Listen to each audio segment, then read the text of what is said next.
Thank you as always, Jamie. Um, so for those of you who are watching and have no idea what's going on right now, I would give a small explanation. This is a upcoming roleplay project that is currently being run by Captain Helios and Lowhawk. People who watch my streams should be somewhat familiar with them, especially those well within the RP community.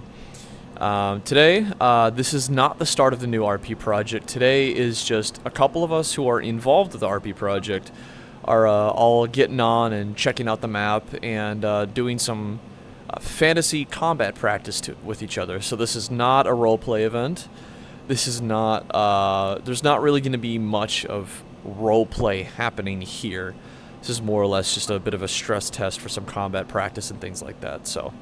But to those who are watching, I hope you enjoy. I'm mostly streaming this for Captain Helios and to kind of like catalog and hold on to this for others to watch that were not able to attend. So.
Nah.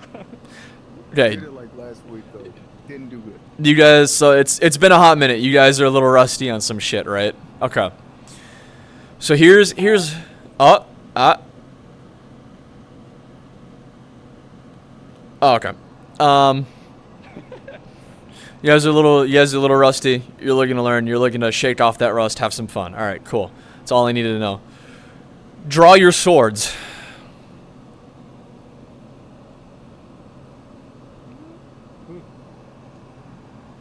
Perfect. Okay. Take some combat stances. Find a stance that feels comfortable for you. Question. What's up? Am I allowed my shield? You are allowed your shield. You have a shield in your kit. You can use the shield in your kit. This is actually really good. So, I am going to state this for the very beginning. One thing that helps combat like this feel very natural and realistic is the lack of using your joystick, your movement joystick. If you can get away without using it, try to as much as you possibly can.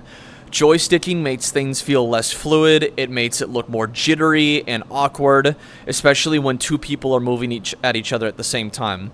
What I typically recommend for people is one person who has a defensive stance, hold your ground, don't move. Don't go towards them, let them come to you. You're a defensive fighter, that's your whole shtick.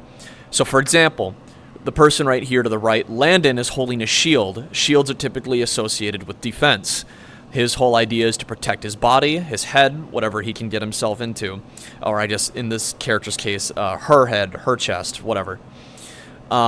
You, given the fact that you're dual wielding two different types of weapons, one of them being a trick weapon, your stance is primarily probably going to be something along the lines of a little more aggressive.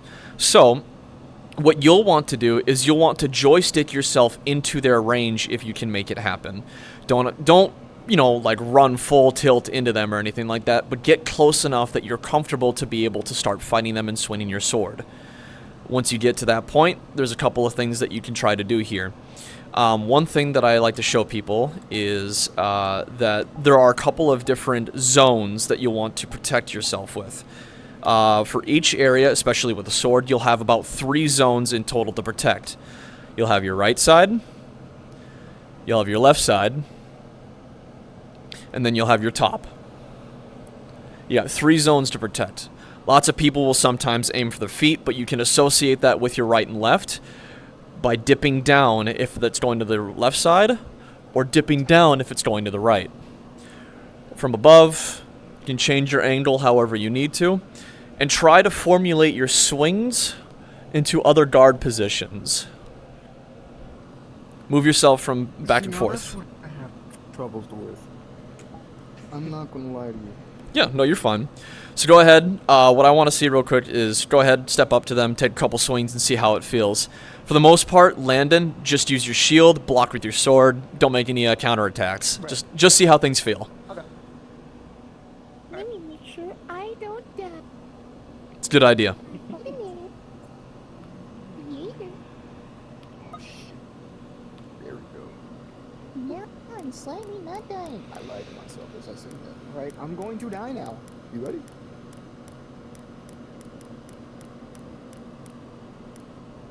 I'm going to assume that's a yes. All right, go ahead. Oh shit. Oh, okay then. Jaeger. Yep, block. Swing. Nice. Very good. So, if you notice, you're moving your weapons like through their body. You're assuming automatically that you're going to hit them immediately. What we often tell people in some other roleplay spaces is that you're not fighting to win, you're fighting to tell a story. So your character going up against someone like theirs, automatically your whole style is going to be fast, it's going to be aggressive, it's going to be harsh. They've got a lot of armor compared to you. Your swings, you should preemptively be making the idea that you're going to bounce off of them. You're going to bounce your weapon and immediately change your stance into trying something else. They've got a shield, they've got armor. You're not cutting through anything. Your weapons are bouncing off and hoping that you'll scrape something. Does that make sense? You want me to show you how that looks like? Please do. Okay. So, for my example, I'm a little bigger than you. I apologize, but That's fine. so from your stance, you've got your hand out here. You've got your other short sword kind of off to the side. When you're making a cut, your weapon won't go through, because then if you get stuck here, it looks a little awkward. You're going through the shield, but you know they're going to use their shield. So what you're going to do is you're going to smack the shield with your weapon, and the weapon is going to bounce off. Now they can move their guard to something else, which you can do yourself by either taking your left hand and swinging in, to which they have to use their sword to block, and then with their sword there, you can make another attempt by clambering up top. You'll find different ways to bounce off of each other, and the sooner one of you lets yourself get exposed to a hit is telling the other individual, hey, I'm open, you cracked my character open for something special. So, people with high defense, it's hard to crack them open, but speed and flurry of attacks, despite the fact that you're not really dealing any damage, can overwhelm them fast and run them out of stamina and energy, to which then they will be able to be open to something like a quick neck slice, or something along the arms, or maybe you stab them in the boot somewhere good. They're wearing armor. It's hard to deal practical damage with a weapon like a sword to armor. So you're getting glancing blows, you're cutting off pieces of them that you can't really see immediately, but that doesn't mean you're not doing damage. Blunt force hurts like a bitch when you're wearing metal armor like that, especially if there's no padding underneath. So go ahead and give it a try. For now, just do slow swings so that each of you can kind of read each other's movements. And like I mentioned, have your weapon bounce off and reposition into something else. Think of one hand at a time.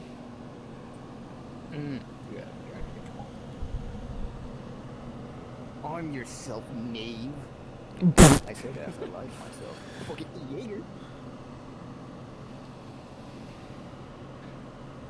Okay. Good. Sorry, I went for a fucking counterattack. I know you said I shouldn't. No, you're good. You're good. That's exactly what you should be doing, though. Like in a realistic combat scenario. Not eat garbage. It is what it is. Fucking Jaeger. Oh. Nice. There you go. Oh, shit. You wasn't expecting that shit, I know. I like that. See, you're moving your weapon back into another position, either defensive or offensively. You're getting into the habit of it. I really like that. Now, Landon, when you made that swipe after you had the shield block, that was perfect. That's exactly what you're designed to do. That's your whole shtick. He left himself open on the side because his other hand was up. You took a swing. That would have cut him. That would have done something nasty. So, with the secondary weapon, you have two options. You have the either option to make a secondary quick attack, or you can use it to defend yourself while you're already attacking. Dual weaponry is all about either full frontal attacks or a mix of both. With him, he can only do one or the other, defend and then attack. So now, on the other side of things, if Landon were to start making advancements against you, there's something that you gotta understand here too. With Landon, that shield's big, it's heavy. It's not just a shield, it's also a punching force. You can get hit with a shield and it will not feel good. Oftentimes people will use shields as a disruptive or a pushback. If you're too close, they'll push you back a few feet so that they can get some breathing room, especially if they're defending something. So Landon, go ahead and kind of move in small increments, push them back, kind of show them what it looks like to get hit with a shield.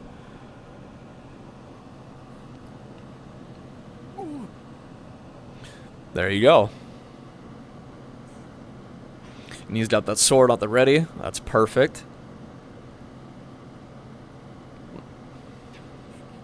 Nice. Good.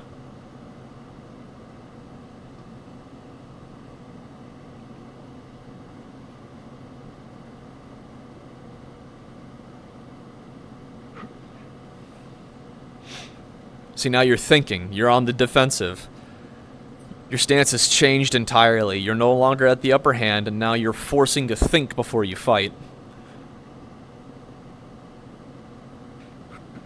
Oh, my fucking shits. Nice. We'll put a pause on that for now. So, automatically, the first thing that a lot of people will notice is that someone without armor going against someone with armor is not exactly a fight you want to take, but we're not going to say that it's not one you can't win. The idea with roleplay like this specifically is that everybody gets to have fun one way or another.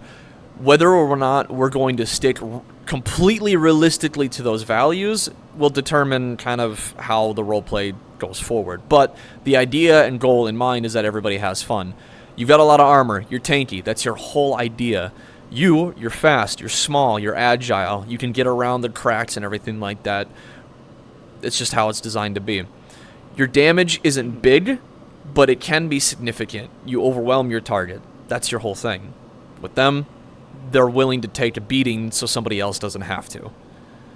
Anybody have any questions? All right. Anyone else want to give it a go? All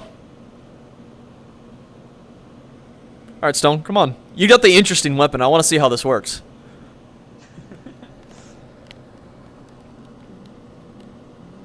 All right. What kind of emotional flips because it can mess with the weapon a lot. yeah. What kind of alignment does your character have? Are they more chaotic? Are they more like what are you looking at here? They're a shinobi, assassin, but they can take one-on-one fights. Perfect. The weapon you specifically is good against swordsmen. Perfect. Perfect. Okay, we're actually gonna use you for this. So Landon, go ahead and take a small bow down and a little seat. Appreciate you. Thank you, thank you. I'm gonna keep you in here for now, since you and you're the only one that's ever raised your hand aside from Stone. Everyone else is kind of watching, paying attention, having fun. Go ahead and draw just your sword. All right, Stone, give me a rundown on what your weapon is capable of and what's its intention. Okay, so this weapon was an Edo period one used mainly consisting of farming weapons. It's a scythe or a sickle, and a weight on the end of a chain. These were used typically to disarm people who had swords. If you had a sword, and I wanted to get rid of it, I would spin it up, I would throw it. If you tried to catch it, sharp metal grasps other metal very well. That's another fun fact. Sharp swords cling to each other, they don't slide. So I could pull that out of your grasp.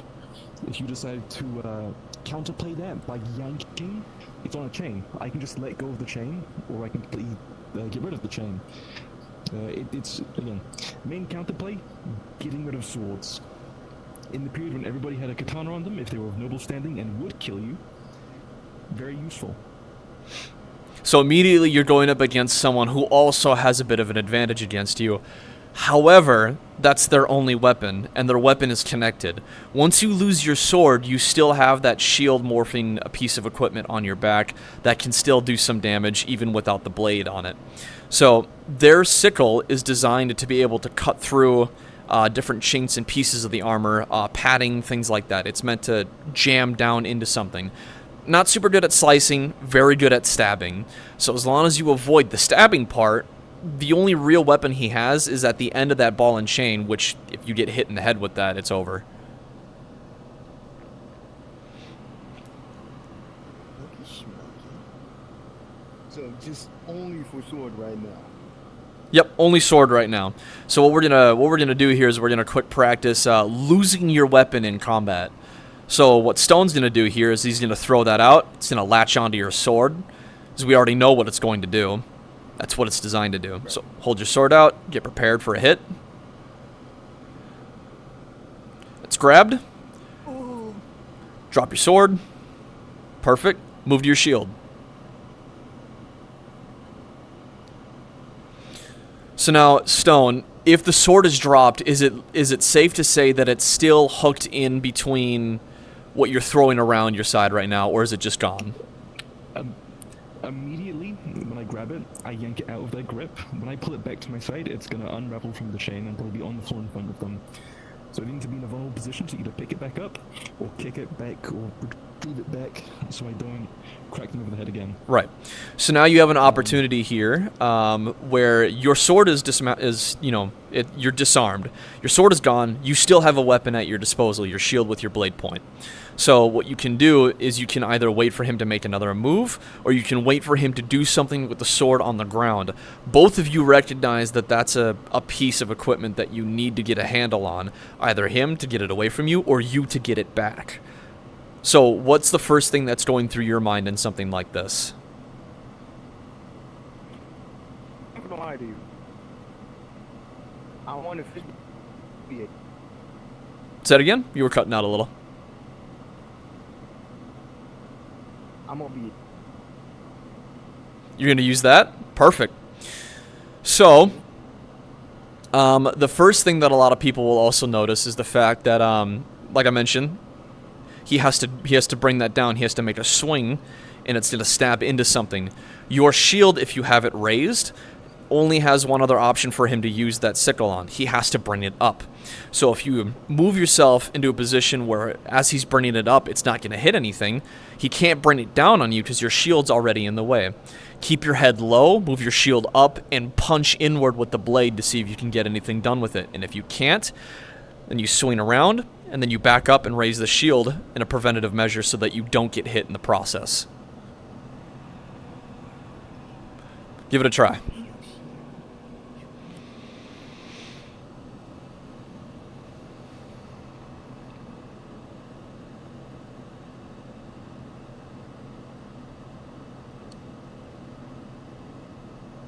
And he's swinging it in.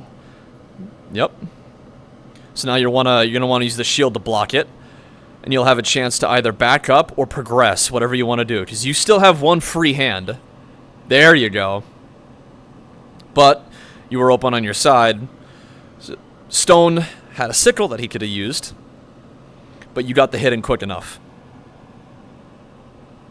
One thing that... The only thing about that, I couldn't use a sickle. He was too close. If I went to raise myself, I'd be in for more attacks. If I did a quick strike, it wouldn't do anything. It would be a scratch. Exactly. So once you get past the distance of this, you start to earn a little bit of an edge in a fight. Your main goal, your main problem, however, is this point right here. If you can't get past this, if you get hit, if he gets a good knock-in on your head, or if he takes your other weapon, it's game over at that point. Your other options are to either pray and hope that he misses the next time you dive for your weapon, or to book it the opposite direction and hope he's not as fast as you, or he doesn't chain your legs together and, force you to eat dirt on the way out. Mm-hmm.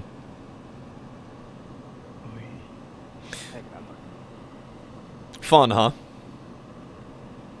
This is terrifying because I never seen this before. This is new. I know it exists. Put yourself on yell, honey. Put yourself on yell. Up, down on your right joystick, and then select the yell option. Stone is really good at making weapons that are weird, but actually really impressive. Also significantly historically accurate. This is true. One thing to note, though, I do want to say, if you're fighting me specifically, in that first part, if I grab your sword and I yank it out of your grasp, it's still a big ball in the end of a chain. I've got to reel it back in and spin it back up. So that could be your chance to come at me and attack me. I'm just going to hope I'm not fast enough to jab you in the neck. Now, whether or not your character knows this when the RP time starts is entirely up to you. But that's also the fun part about watching combat scenarios like this that aren't always just like, I have to move around at every single point. Watching your opponent, seeing how they move, what they do, what niches that they have in their body, what movements they make before they do something. Reading your opponent is just as important as acting against them. Sometimes you'll notice something like a limp leg, or maybe their arm isn't moving as fast as the other one.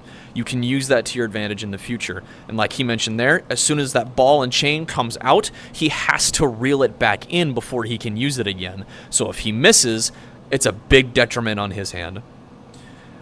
We got any other volunteers? Anyone else want to try their hand at something? Okay. How many of you guys here have used heavier style weapons or intend on using heavier style weapons like two-handers or great hammers or axes?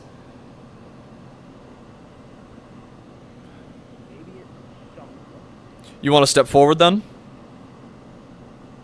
I'll have you come back into the ring. Navo and Stone. Stone, if you want to stand off to the side. Navo, if you want to go sit down. What's going on? There's a possibility that I like switch out for like a shield and sword and have just a great sword at some point. Yeah. I do want to try out different like styles throughout the thing. Cool. Perfect. So you mentioned something along the lines of a great sword, right? Yeah. Yeah. Obviously, So I don't have anything to.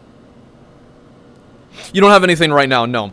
But I'll show you some examples. So great swords and heavy weapons and large weapons alike are meant for one thing: distance and power. The second that you enter that distance and they have an option to swing on you and you don't have anything to protect yourself, one of two things are either going to happen. You're going to lose a limb or you're going to get sent backwards when you get hit, especially if you're wearing armor. And that armor is probably going to dent, and again, it's going to hurt like a fucking bitch. The other thing that I don't see too often with people who are wielding giant weapons like this is the weight and heft that goes behind them. They're very keen about swinging fast and making it look like that they're really, really strong. That's not necessarily the case. You don't have to swing a giant weapon really fast to look like you're strong. You look strong when you swing a heavy weapon and you put heft into it and reel it back into another position for another fighting stance. When you give all of your weight and movement into the weapon, you make it look like it has weight. And that's really important for heavier style weapons like clubs, great swords, and everything like that. What I used to do a lot when I was in another roleplay is when I would make a great strike like this, if I swung down, swinging down is really easy. The gravity does most of the work. But if I can't bring it back up in time, one of the fun things that I did for flavor was I would kick my own blade back up into my arms, and then I'd move back for another position. Great swords, you can block if you want to. They're really heavy and they're slow to move if you do so, and they're fine for knocking something else away, but they're really slow to move, and so the best thing that you can do with like a large weapon, like a great sword, is just keep swinging in fashions that keep you moving and keep the momentum as much as possible, creating distance between you and your target, especially if something's behind you, to the left of you, or to the right of you. These weapons are also amazing at fighting multiple things at once. The more you spin your sword, the more likely you are to hit something. Never deny your pommel its purpose. Never deny your pommel its purpose. Just because you have a large blade here at the front doesn't mean you have something that's going to knock a helmet in at the bottom. So if you swing up and you bring it back around, you can easily crack somebody's skull open with this on the other side. Now, the size difference between you and me, who do you think is going to be stronger in this instance? I don't know. Could go. Yeah. No, then that's the funny part, right? Sometimes smaller characters have a funny little quirk about them that just makes them a little tad stronger than normal, and that's totally acceptable. I'm not going to deny anybody their idea that they are just as strong as the big guy next to them, you know? But in this example, I have a towering height. Me. That's not me, bro. That's not me. That's not me. But in an instance like this, obviously I have the height advantage over you. I have the muscle mass. I have the bone density. I'm just bigger and stronger than you are in every sense of the way. However, that does not mean I'm going to immediately win. If my first weapon of choice is something heavy and slow, 1 to 3 hits with this, it is going to knock you around and put you in some dire states. As long as you avoid this and take small pot shots at things like my feet, my arms, my hands, glazing something against my jaw, you're going to do something harsh to me. Armor, for the most part, its biggest weakness is going to be things like maces, clubs, hammers, anything that can put a dent in armor, or even a pick. Picks are great at putting holes into armor without having to actually cut anything open. So if you see anybody with a pick and you're wearing armor, that pick dives into you, ouch, that is going through your armor. I don't care what anybody else says, unless you're wearing some bullshit mithril dwarven fucking made. Enchanted bullshit, Exactly, yeah. So But like Stone was saying earlier with his weapon, if I'm holding this out and he grabs a hold of it, there's no way he's pulling this weapon out of my hands. And now his chain is attached to my sword. If I pull it back, he just lets go of the chain, and he has to follow where I'm going or drop his weapon unless I can untangle it first. Or he's got some way to untangle it himself from his position. So, someone like me is going to be a bit of an issue on his part. He's not going to want to grab a hold of my weapon. He's going to want to go for things like smacking me in the ass, hitting me on the top of my head, or throwing the sickle into a part of me that is less armored, like let's say my thighs and shit like that, right? Looking for small little weak spots, areas in the armor that aren't necessarily as heavy as something that his weapon can't necessarily penetrate. For you, with a sword and a shield, your biggest thing is going to be knocking me around and protecting against my blows as much as you can handle without going overboard and losing a limb. Larger targets are a bit of an issue, and I can completely understand that. The easiest way to take down a big target like me, numbers. 100% is always going to be numbers. You can be John Human all you want. You can rush up to me. I will respect the fuck out of it. I will give you the fight of your fucking life. But if you come at me with 3 of your other homies and you just start jumping me, it's over for me.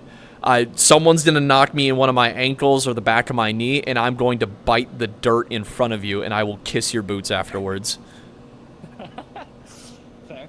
So, with that being said, do we have any mages? Do we have any ranged individuals here? Do we have anyone that likes to cast magic? Perfect. So we're going to grab... Is that you, Keechif? Keechif! Keechif, get over here. No? No? Okay. Oh, what? No, I'm pointing at him. You're pointing at them? Oh, sweet. Okay. We got a ranged person. Perfect. All right. So Fortsy and Happy, why don't we have you guys come on up here? I'll take you again, Navo, too. Actually, if you don't mind.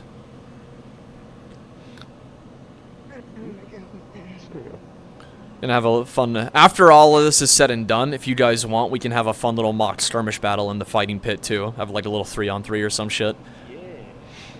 So, we've got a situation where we have someone who is more reliable at range than they are up close and personal. Similarly to someone like Stone in the corner there with their weapon, once you get past that range and into a shorter zone than they're normally comfortable with, you start to have a little bit of an edge on them, especially if melee is your main priority. They still have a short sword, they still have something to defend themselves with, but their main skill is archery. Once you remove that out of the question, things are going to be a little bit more even, so to speak. You're not going to be hammered. You're not going to get hammered with arrows. You're not going to have to worry about where your head placement is. You're not going to worry about if you're going to get struck in the knee, you have to retire and become a white run guard. So, as long as you keep that out of the idea, getting past their range is also the hardest part if you don't have a shield, which Navo does. Another thing, mages are extra important on battlefields, especially in groups. Most people will stick mages in the back if they are not combat mages that typically stay up in the front. The difference between a regular mage and a combat mages typically alter their form to be able to fight up close and personal with their magic, versus ranged mages, like a bard or a cleric, that typically will stay somewhere in the back buffing their allies with things like music, enchantments, and things like that. Fortsy's case, she's a bard. She'll play music, and she'll buff you with things like feeling energetic, feeling spiritful. Either your attacks are going to be more plentiful, or you're going to have a higher resistance to damage. Magic is a thing. Physicality is great, but magic also exists, so that's where shit gets a little fucky. So what your goal, like I mentioned earlier, is to get up close and personal to Happy, without getting an arrow stuck in your throat. So how would you go about doing that? Turtle up. Awesome. The only problem is that your shield only covers so much, and your foot is still exposed. Owie. I was fine till I took an arrow to the knee. Exactly. So turtling up is fine if you're at a farther distance where it becomes harder to hit an area that small. But when they're aiming at you from there, since your legs are short, they're not, well, not short, but they're smaller than the rest of your body. They're a harder target to hit. If you keep moving your legs with your shield up, your head behind your shield, your torso behind your shield, you can move your legs in areas where it'll be harder for them to hit a target that's not staying still. So the arrow is most likely going to go between your legs, around your legs, and you'll want to keep that shield up and move closer towards them. They can't hit what they can't hit. That is true. Alright. Go ahead and make a strike forward. Go ahead and push. Glancing off the shield, and now you're up close and personal. Yeah. With their arrow knocked out of the way, the first thing that you're gonna want to do is bring that sword down right up to where their face is. Make a nice clean cut downwards and slice over. Perfect. In most cases, that's a significant blow. That's gonna hurt like a fucking bitch. It's gonna send them reeling. If you get a solid hit on someone, most people's first thought is to immediately jump on them and just start fucking or start wailing on them. It's not fun. It might seem like fun to you, but getting wailed on when you're receiving a hit and putting effort into the acting behind it, not as much. So let them take their hit. Let them reel back and kind of shrug off the pain for a second, and then have them come back and fight you. Nothing feels better than watching your opponent get hurt and find the strength to come back and try to kick your ass.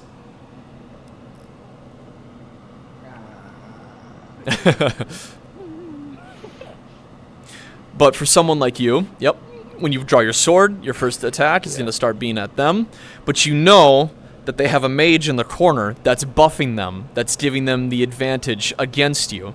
So your next thought is, this guy's a pain in my ass, but you think that maybe I'm faster than he is because he's got a shield out. He's smaller, he's not nearly as strong as you are, you've got a height advantage. If you push him back and go for the mage, you might have an easier time against him later on. Mages are important, especially if they're only supportive. If you remove the support, the opponents get a lot easier to fight. That's why mages are typically larger targets for people like archers or artillery mages that are made to counter other mages. Their whole goal is to eliminate the back line. So if you guys want to duke it out for a split second, feel free. Oh, the dual weapon!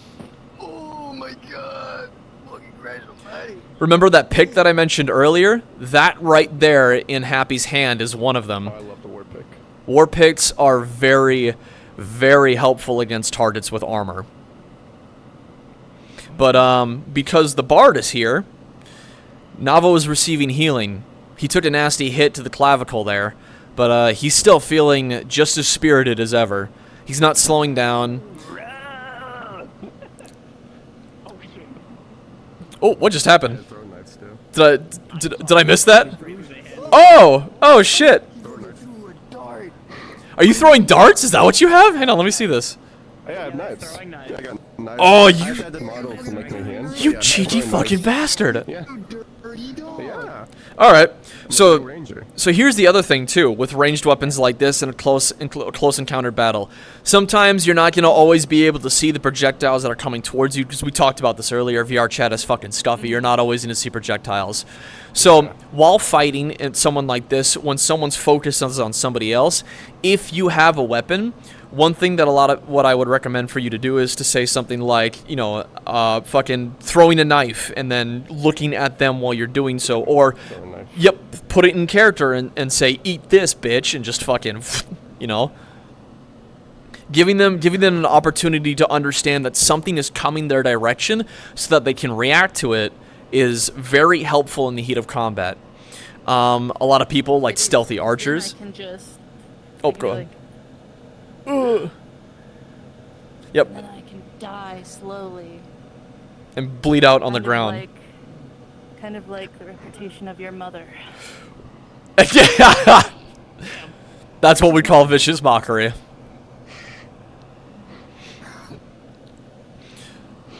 So, another thing. How many of you plan to engage in things like stealth combat or just like stealth in general? This is fucking hilarious. Okay. I'm a bard. Alright, Stone, you've been sitting down for a hot minute. You and Happy kind of pose up over here for a second. So, Stone, how long have you been role-playing for?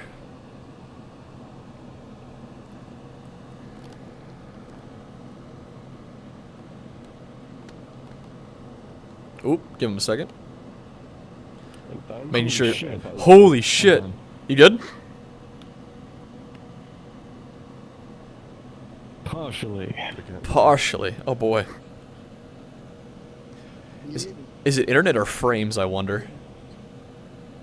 Frames. Definitely frames. Okay. Have you lowered your player visibility? It's on full. I should probably change that actually. I'm gonna put some Yeah, on quickly. if you pull it down to like maybe 3 people for like you, Locust, and Happy, that might help.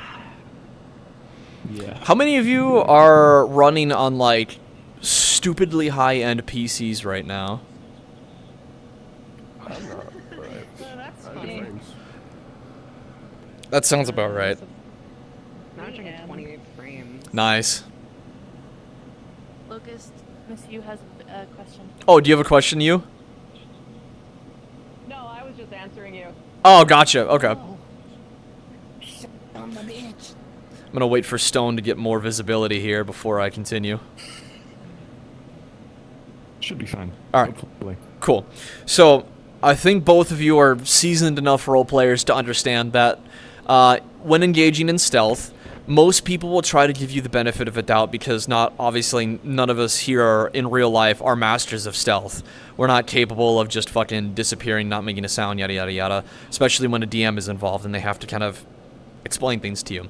But when you're sneaking around and you're doing things and you're being sneaky-like and you're being rogue-like, one thing that is not acceptable and that is never going to be acceptable is fucking coming up to a player and just jamming something in the back of their throat when they're not looking. It sucks to be on the other receiving end of that. Yeah. So try to limit. Even with NPCs, I understand that like a lot of people, the first thought that they have as a sneaky character is like, I'm gonna fucking execute this NPC and just take them down with one hit. Depending on the area, depending on who the NPC is, and depending on what the DM tells you to do, try to avoid that as much as you possibly can. Going down from a hit from behind isn't always the most fun for everybody involved. But then again, that's my opinion. If you all have other opinions, if people have other opinions, that's completely up to you.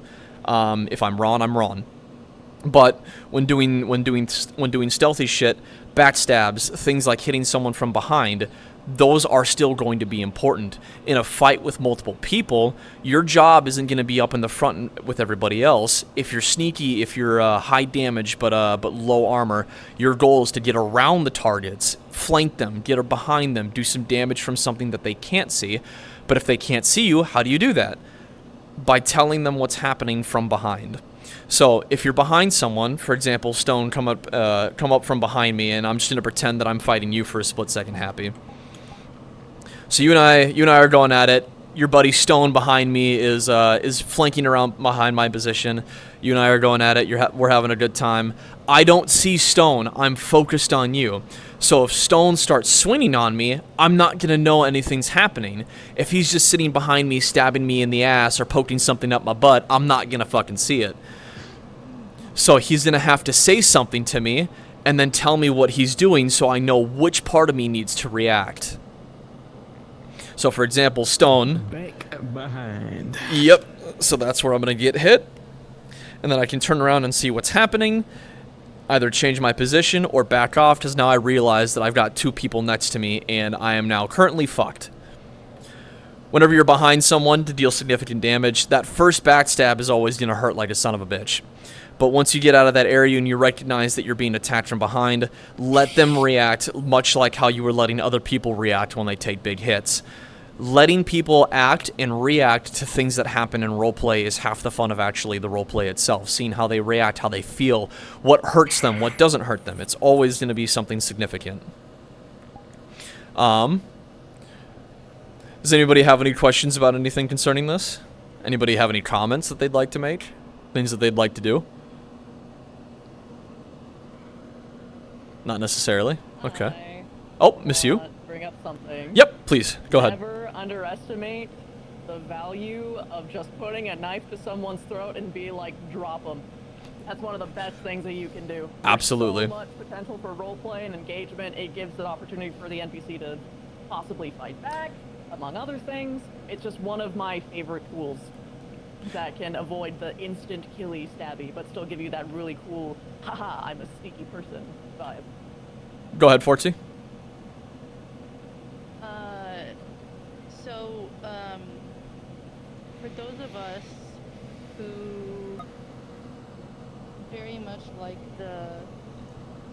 combat and everything, is there anything that you could tell anybody else about, not ricochet hits, but like you said when you were talking about how to bounce the sword off of people's armors and stuff?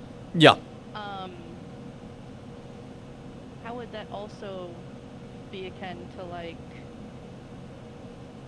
moving each other's swords in, like, parries, I guess? Oh! Parrying and, like, sword clashing and stuff like that. Is that what you're referring to? Okay. Yeah. That's a good call, actually. Okay. Keep your sword out. You, take your sword out and come over here for a split second. Alright, cool. We're gonna say for some reason you forgot your shield at work or at home today. You didn't. You left. Hold on, I got this. You left the village without it. No shield. No shield. No shield. All right. So we got a situation. You pickpocketed someone. You were like, "Hey, stop that!" And you went meh, and you said, "Don't talk to me like that." And they went meh, and now you got to do justice. So what we're going to do is we're going to get ourselves into a position. For the sake of the demonstration, I'm going to ask for the war pick to be put away. And then we're going to have you guys do your two kind of sword styles. Love the low-hanging style. Love the fencing style. Awesome. You guys know some of your shit. I love to fucking see it. So now, put your guys' selves into a position where your swords are stuck together. You've made the clash. You guys are put together instantly. Awesome. Perfect. Now, so in a stereotypical situation like this, one of you is going to want to be the person to push the sword down. So, in this instance, who do you think that's going to be? Who's going to push the other person more than the other individual is? Which one of you believe is going to be able to... Downward force is going to be a little bit better. Downward force is always going to be better. When your sword's up, your push is going to be significantly better. So that sword's going down, and now you have an option to either break away and push back, or swing around and do something like that instead. Little small hits like that, they're meant to disorientate, they're meant to push back. They're not meant to really deal damage. It's more of just a fuck away from me. You know, get off of my face. Yep, quick stun, quick stun. Now, in another position where a parrying would occur is someone who's waiting for you to strike, to maneuver your sword out of the way and immediately counter-strike. Parries will always be the situation where they're going to get another strike in immediately afterwards. So go ahead, we're going to have Happy make a strike against you, Landon, and Landon, you're going to parry their sword out of the way. Okay.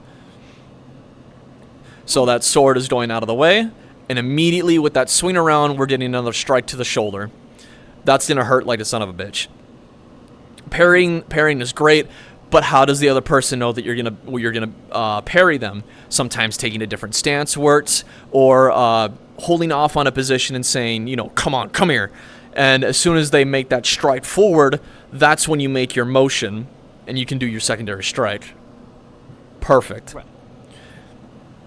Vocal indicators are very helpful for doing things that people can't tell what you're doing right away, especially in a situation where you can't physically feel what the other person is doing. Did you have something you wanted to say, Incog? No, I have a question. Yeah, what's up? If you are, like, facing an opponent that's, like, say, across the battlefield from you, right? Yes. And you both start running at each other, but you both joystick a little too much and move through each other, do you have good ways to prevent that? Really? Elaborate. Let me hear this. No, I said, do you have good ways to prevent that? Oh, do I have good ways to prevent that? So, syncing is one of the biggest issues of VR chat to this day. Always will be. Unless they fix it, which they're never really going to be able to. People live in different areas. They have different pings. It's just never going to fucking happen. So I did talk a little bit about this earlier, about the whole joysticking problem and people moving around constantly. One thing that I made mention of is if your character is more of a defensive play style, sometimes holding your ground and waiting for someone else to come to you is the best thing that you can do, and locking down your play space, locking down your square to hold your position so that you're moving with your feet and you're not joysticking around into somebody. Moving realistically with your feet to get yourself into a field of combat is always going to look a lot better as well, because you're not fucking... I mean, yes. I do have a thing for this. So, we used to have that same problem where two people would look at each other across the field and then they'd run at each other and that would be the whole, well, we ran through each other. What a bunch of us like kind of secretly started doing was, instead of doing that, once you lock eyes with somebody, like say you were farther away, right? And then if suddenly I lock onto him, it's stepping to the side and slowly circling towards each other, like in a clock. Slowly getting closer and closer. It's more cinematic and it's more dynamic, and it gives you like a less like we ran through each other. You want to say something, Stone? I do have a... That's a good idea. Oh, sorry. I'm gonna let Stone speak real quick. No. Yeah, Stone, go. Let me yell real quick. Perfect. To add on to that, if you and another person are engaging each other from a long distance, if you're charging an attack or you're gonna lead with an attack, and you run through each other, just assume that you missed. Same for the other person. If they say, oh, they hit you. If they ran through you, then that missed. You didn't see it. You have no obligation to like lose the fight because something goes out of your hands. It's okay to shrug off things that seem bullshit at the time. The only time that voids that is if a DM says so. The DM always has the say in a situation when that happens. But yes, I do like Stone's idea where if you guys are running at each other from a distance, and you know you guys both swing and you guys don't really see what happens, you missed. You fucking biffed it, alright? It happens. People miss sword swings all the fucking time, especially in places like Hema.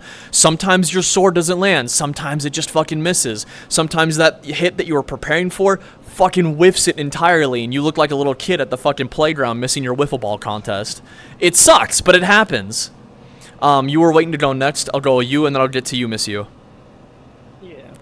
So I was just gonna say, you could also, like, just kind of adding on to that bit specifically, you could also, if both of you guys are just cool with it, you could do some cool shit and just say maybe you had, like, a quick, like, passing clash, possibly, and then you turn around and, you know, then continue your actual fight. That was my idea, at least. That also works significantly well. Go ahead, Miss Universe. So, something I like to abide by, because I've done melee, I've done hand puppets for a very long time. When in doubt, slow down. Telegraph more. Just slow down. Even if you have like a lighter weapon, just move a little bit slower. There's like a 3-second rule that I like to abide by. Like if you give people time to react, and even if hypothetically, yes, you go all the way through, you flash through, what I like to do, I just like to say that I got hit. Because, like, it's really cool to give people that moment where when they run through each other and you, like, have, like, that cinematic as fuck, like, one person falls on their knees and it's like, ah. You know what I mean? You've seen it all the time in fucking anime. But yeah, just something to consider. Slow down, telegraph more. Yeah, be over dramatic, especially if you get hit. Like, I love cursing at people when they hit me, like, bitch. Like, I love being petty on the battlefield whenever I actually get hit. It's like, you ruined my fucking armor. You know how much that's gonna cost? Like, battle banter. Yeah. I'm gonna get blood all down my pants. Do you know how long that's gonna take me to wash out? So, on the other side of this, going back to the whole, like, two people charging at each other. So, we're all speaking about this in a fashion of, like, these are humanoid individuals engaging in combat that they're both familiar in. Sometimes you're going to go up against something that's a little more animalistic, a little more beast-like, or you'll go up against someone who has an anger issue, or several anger issues, I don't judge. So, if you go up against someone, like, let's just say, I lock eyes with you, and then you do that whole, like, you look me up and down thing, and that really pisses me off. So now, I'm pissed, I hate them,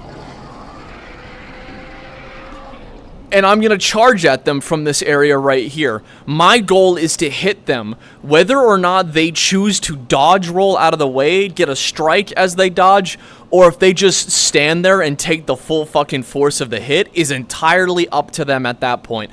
I'm overcommitting. I understand what I'm doing. I'm charging them. They recognize that, so what they do next is entirely up to them. They know that if I hit them, they're gonna go flying. They know that if I get a hold of them, they're gonna take some damage.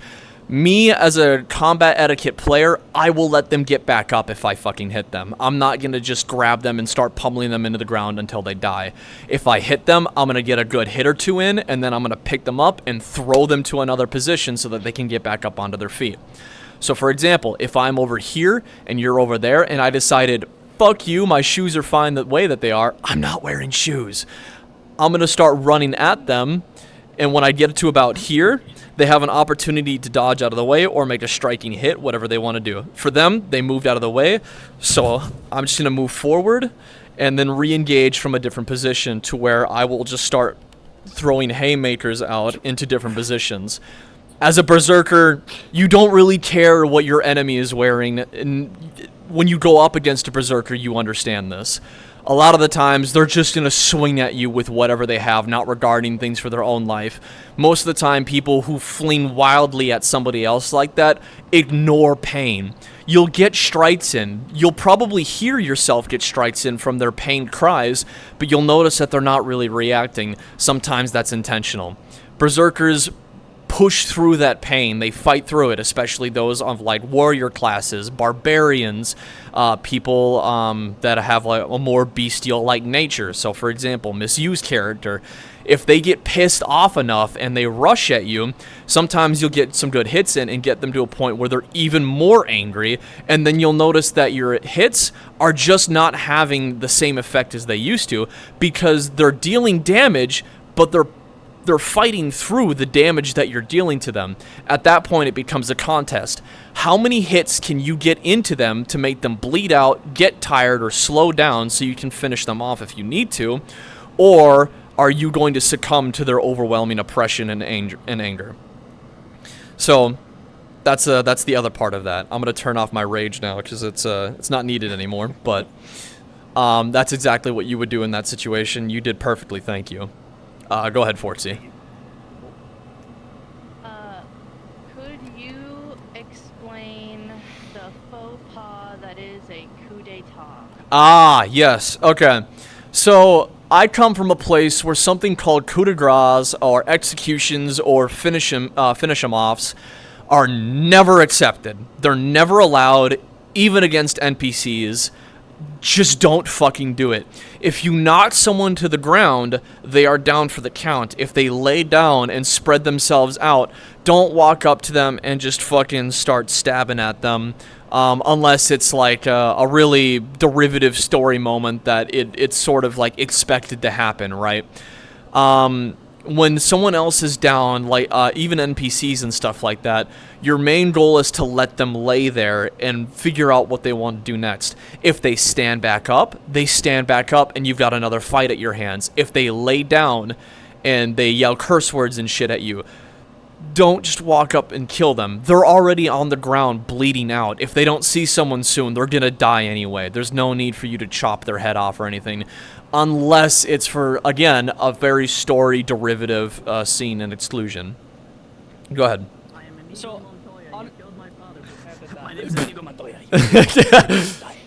in a setting like this, honestly, like, honor is probably a big deal. So, especially amongst humans. Like, that is down. However, not only that, say you are even playing a dishonorable character, even still, it is a societal thing that, like, it's not okay to just be doing that. So even if you're a dishonorable character who doesn't care for all of that stuff, I assume you're still going to care for, like, you know, being an outcast.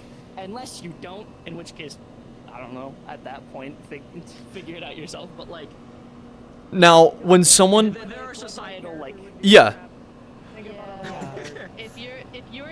Here's the thing, if your character is an asshole, you don't have to be an asshole out of character. There is a big difference. There is a very big difference. Now, that's not saying that you can't do things like hurl your own insults at them, call them slurs if they're a beastkin. Like, you can do multiple things to them that doesn't involve chopping their head off.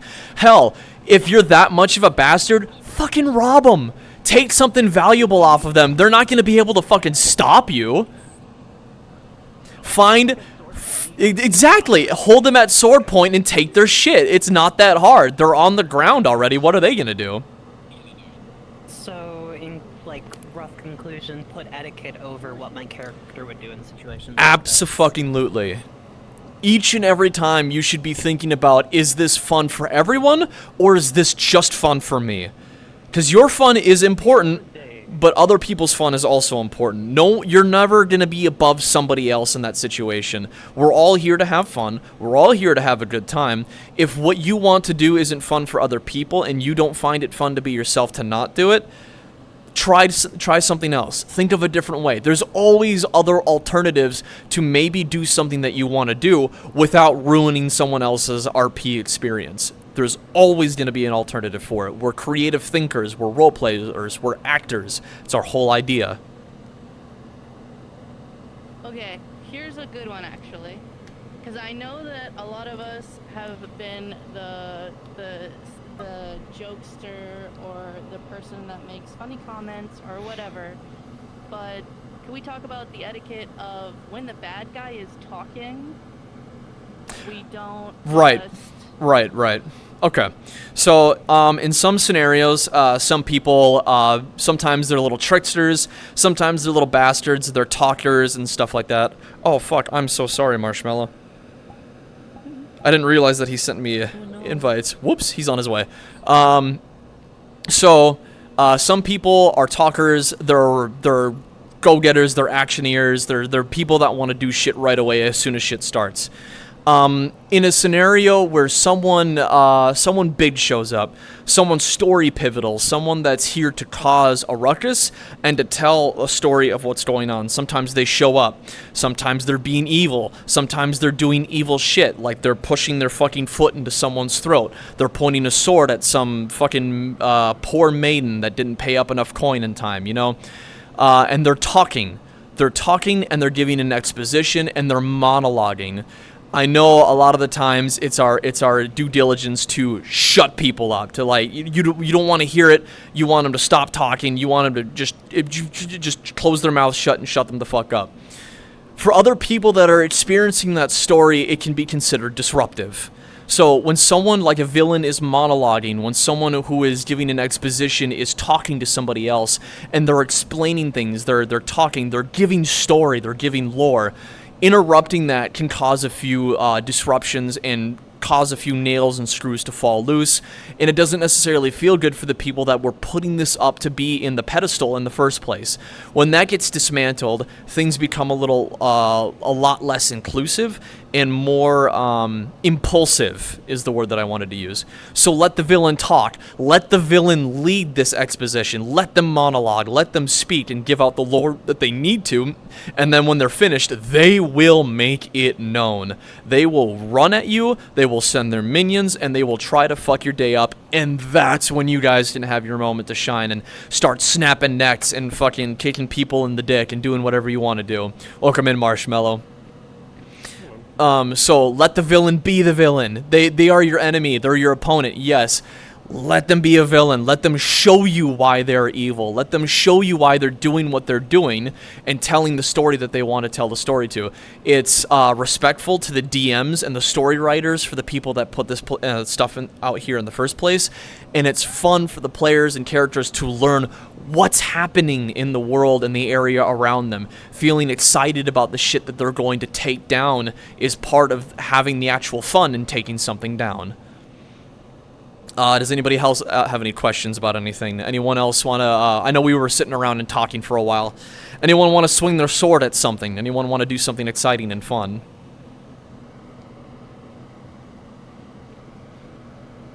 I want to touch people and fuck them up. What did you say? I want to touch them and fuck them up. You want to touch them and fuck them up? Yeah. You belong in a brothel. I kill you, I kill you, I kill you, I kill you. I sure Alright, hold on, would. Navo. I'm gonna give you somebody to fight. Alright. Oh my. We're gonna take everything that we've talked about and practiced a little bit. I'm gonna gather some folks up, and we're gonna do some fun combat practice here. So Navo, go ahead and stick yourself with Fortsy. I'm going. Does anyone else want to participate in this before I just start grabbing people? Does anyone want to actually do stuff? Okay. Stone, I'm gonna grab you and pitch you against Keechif. I'm gonna take you, Landon, and I'm gonna stick you against Incog over there. So Navo and Fortsy, you guys are gonna take that area down over there. Incog and Landon, you'll have this side of the fighting pit. You two got this area. All right. How am I supposed to fight a knight? we didn't actually go over is I have to depart. martial people against a solo like mage. Oh. Yes. Yes. As well. Yes.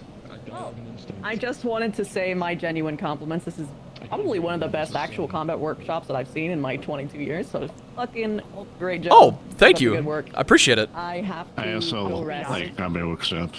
I have to know as well. Oh, okay, cool. Thank you. There's a lot of good information. Cool, I'll be yeah. right back. I'm gonna switch Absolutely. to a model, but it has a big particle. Have a good night. Yeah, you too. Have a nice one, you too. I'm gonna be honest, Lucas. You should probably talk to Hawk and Helios about seeing if you can actually run a genuine combat workshop, because that was genuinely, I think, the best I've seen. Oh, think about it. Thank you. Okay.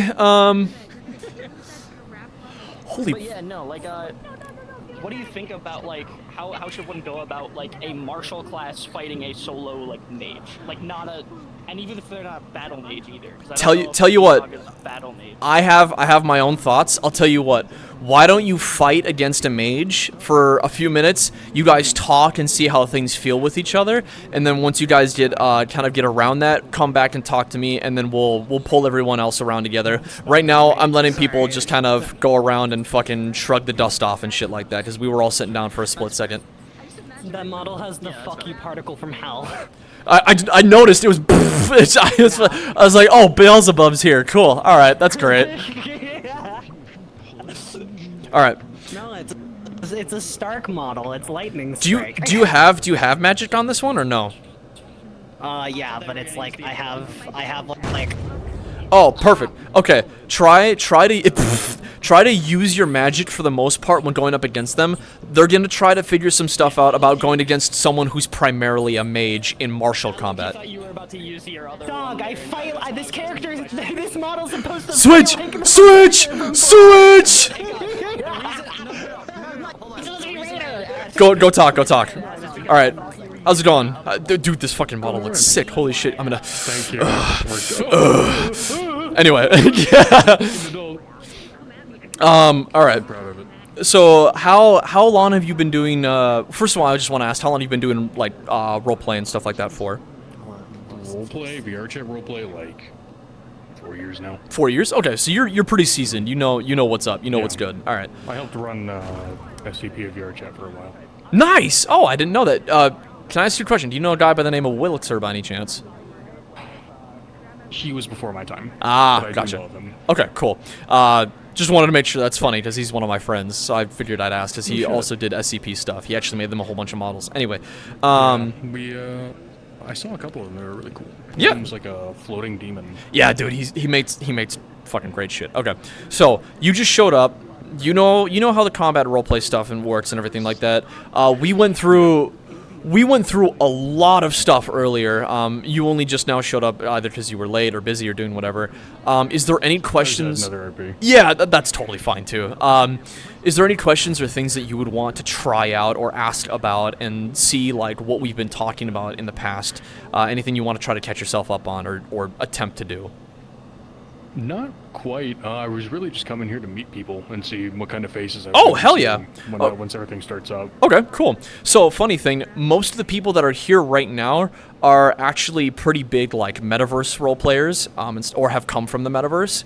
A handful of us actually run our own projects and stuff like that, too. So, for example, Ruki here also comes from one of the metaverse corners. She's a very interesting individual. She loves making avatars and is a very big sci-fi advocate. They love anime and other fantasy elements, and that's kind of why they're here. It's like one of my first fantasy ones, actually. Oh, really? Okay. Do you like fantasy stuff, though, like don't you? my second. I do. Yeah. Okay. So, there's a lot of new faces here. I'm sure you're not recognizing a vast majority of us. No, I'm usually in my isolated, smaller RPs. Completely understandable. So I want to ask you this real quick. Obviously, you're wearing an avatar of a knight character. Did you make this yourself? Is this something someone made for you? Yeah. You made it? Nice, dude. It looks fucking solid. I love it. Thank you. Are you a part of the guard then here? No. No. Okay. Nice. Oh, dude. Love it. I love the fucking poleaxe. Yes. Awesome. Ooh, stepping on my cord. Yeah. Careful. I love poleaxes. You're giving me heavy Lawbringer vibes, and I fuck with it heavy. That's what somebody else said. That's really funny. I'm a big For Honor. I used to be a big For Honor player, so that's probably why. Very cool. I love the look of it. So a lot of the things that we were kind of going over was different like scenarios and things that people could practice while going up against different types of fighters or even fighters of their own category and variety. We were going over people who were using sword and shield, people who were using large weapons like a poleaxe or a greatsword. We were going up against people who had like a bow and arrow and a short sword, a war pick. A whole bunch of different things. What we're probably gonna go over next is gonna primarily be things like mages and things like that. Like how do you deal with mages as a martial fighter? Like what can you do to make sure that their fight is still fun, despite the fact that you'll have an obvious advantage in the close quarters. Sorry about that. No, you're totally fine. So you've been in VR chat roleplay for about 4 years. The biggest thing that I was trying to communicate to a majority of the people here is that fun is better than winning a fight. Always. Yeah. Telling a story should be above winning a fight, no matter the situation. When two people engage in combat. Losing can tell an even better story. Exactly. Losing can tell an even better story. When two people engage in combat, you're trying to not win the combat. Your character might be trying to win the combat, but you on the outside know that I should be focusing more on trying to do something that both of us can engage with and enjoy at the same time. So, like, one of the things that I was speaking about earlier is when someone's on the ground, don't just fucking jam them in the neck. You know, give them a second to either get back up or react however they're doing. Never stab somebody in the back without telling them. Give them wide berth. Let them know what's happening from behind if they need to. Ranged attacks, obviously, you're in full plate armor. An arrow is not necessarily going to do significant damage to you, but even if it's not going to pierce through your... knock my head around. Exactly. Even if it's not going to pierce your armor, you're still getting hit with a metal projectile flying at a decently high speed. That impacts your armor. It's not going to feel the greatest, you know? So give them something if they can't... If realistically it's not going to go through the armor or anything like that. Give them something that they can kind of play around with, you know? That was one of the biggest things. What else? Putting heft into your weapon. I noticed that when you were swinging your fucking, your big pole axe around, that you were actually, like, putting your whole swings and arms and everything into it and showing that it's heavy, it's big, and, you know, despite the fact that you're strong, you're still giving it the weight that the weapon deserves and needs. I love that. I love it when people give big weapons the weight and the heft behind them that they need, and they're not just fucking, you know, like going all over the place. I know how they feel. I do hemo. Perfect example. That's that. So one of the things that I was also talking about earlier was, yes, baby. Ooh, mwah. I think Navo's got it. I was doing the whole taking hits back and forth. Awesome. You Okay. should probably test him, see how he's doing. I think he's got it. I will do that. I will absolutely do that. I was just finishing up a conversation with Marshmallow over here. Yeah. Marshmallow is kind of like entirely new to this side of the like the roleplay community, like entirely. Like nobody, he doesn't know anybody here, so yeah. Brand new face. Came here to like see everybody. You know us now. Yep, you know us. Me and Fortsy are... Oh, go ahead. Sorry. No, I was just going to say me and Fortsy are very friendly, especially to newcomers and stuff like that. If you're nice to us, we'll be nice to you. Respect is a huge thing. So. No, I just found out I have like a lot of mutual friends here. Cool. Like, friends of friends, like a lot of people know my buddy Charms. Dude, I love Charms. I love Charms. He's great. Fucking, one of the RPs he runs. Hilarious. I love that motherfucker. Fat Scottish bastard. Love him to death. Fat Scottish bastard. A halberd. Yeah, pull it out. Let her see. That is fucking dope. I love that. Here, you take him in there. Go with do the thing. Oh, sure. I'm gonna see if, because Happy wasn't moving around a whole lot. I'm gonna see if they want to do anything real quick, and then if they don't, then Good idea. yeah, I'll check that out. Is there anything that you want to do by any chance? Are you a combat character? I don't remember. No, I'm a healer. You're a healer. Ooh. Yes. So I have a sword mainly for self-defense in case they get close because I got no close options. So you're not So it's typically gonna be mostly self-defense for me. you're not typically gonna be the one swinging around and going up in the front lines and everything like that. Yeah, no. I will go over something for you later for the others, because one of the big parts about roleplay, especially for like combat roleplay, is that everyone wants to enjoy it. But not everyone can do combat RP. They can participate in combat zones, but they themselves can't necessarily enjoy the combat the same way other people can. So we'll go over some stuff like that too. Roleplay etiquette is one of the biggest things that I want to kind of try to keep track of. Oh, Happy's back up there not doing anything. I'm gonna go talk to them real quick and I'll be right back. Just give me 1 second here. That's fucking sick!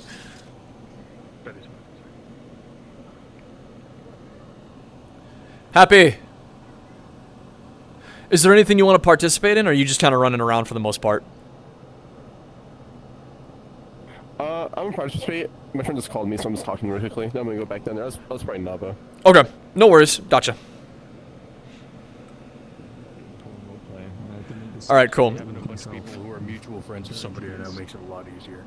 Normally I wouldn't just come into a place like this. Yeah.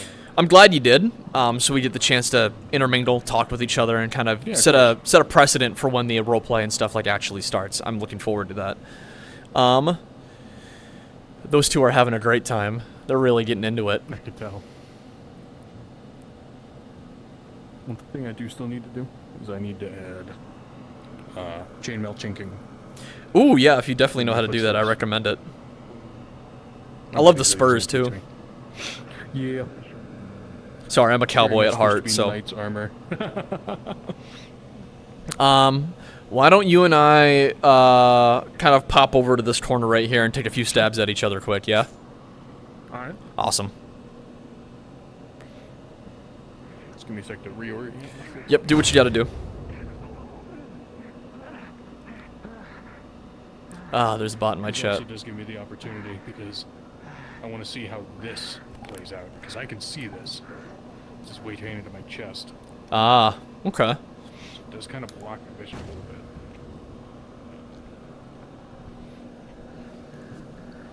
So are you typically more defensive or aggressive? Depends on the character. All right. Let's say for this one. More defensive. Defensive. All right. Wants to get away. I'm gonna be primarily on the attack. Then I want to see what you're gonna be able to do. All right. You good to go? Yep. Perfect.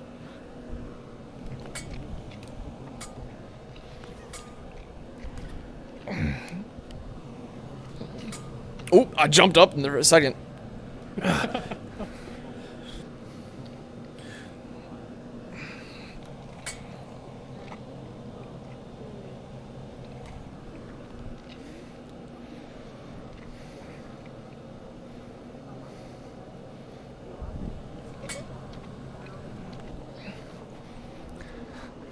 Nice.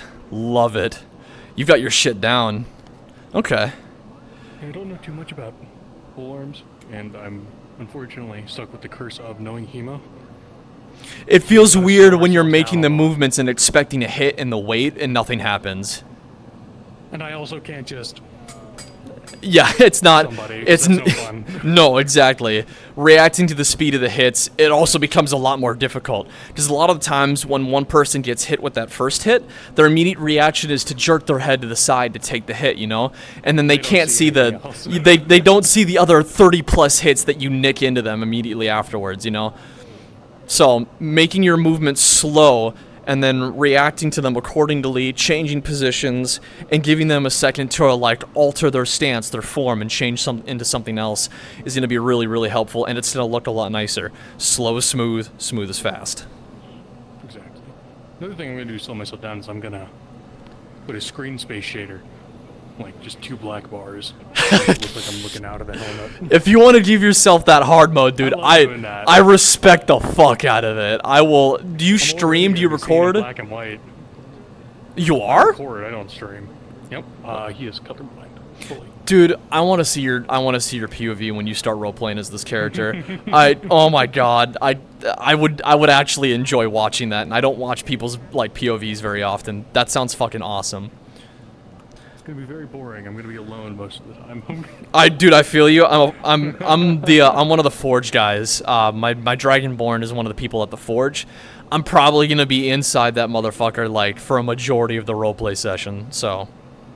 Fair enough. I'm gonna be outside trying to figure out a way in. Because I do not want to go past the gate guard for certain reasons. That's hilarious, but I understand. Alright, so what are these two goobers doing? They're trying out some different things. Awesome. Okay. You're struggling with your connection there, aren't you? Yeah, I might need to replace one of my base stations. You got 2.0 or 3.0 base stations? Or sorry, 3.0s. You got 2.0s? Okay. What about your trackers? 3.0s, yeah. 3.0s. Okay, cool. Yeah, if you got a bad base station. Do you have any screens or anything like that? Like mirrors or like windows? Just one. Let me turn it off.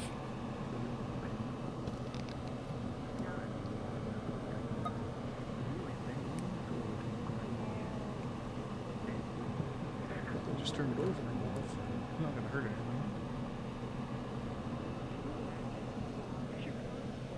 Yeah, you're good, man. Take your time. I'm gonna move over to the other group over here. Feel free to just pop on over when you're good. Alright, you saucy motherfuckers, what did we learn? I can draw this.